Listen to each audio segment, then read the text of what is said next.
amin po sir, din na sa school na ako.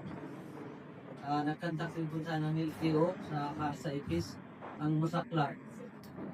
Hindi siya kumuha, mga Tagalog.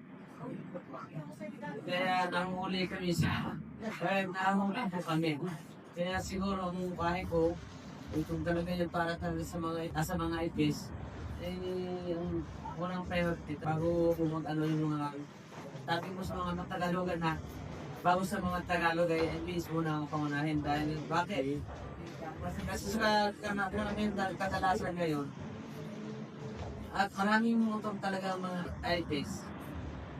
Pero pag nagkaroon ng pag-LTO, ay ang feel ng mga IPIS ay talagang layo. Ang nasa wala siyang message to them.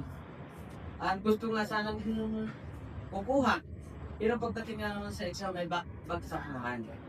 Kaya yung isa din sa bahagi sa LTO, baka pag-aralan din, tingnan din yung kalagayan namin. Tungkol po dun sa exam po na sa TDC po ba yun? Kaya dapat po, hindi po talaga tayo maaari po mabigyan ng lisensya kung hindi po natin maiipasa po yung exam. Kasi yung sarili na exam more on application po siya nung yung dapat po talaga natin gawin at dapat po natin alam sa Lazada.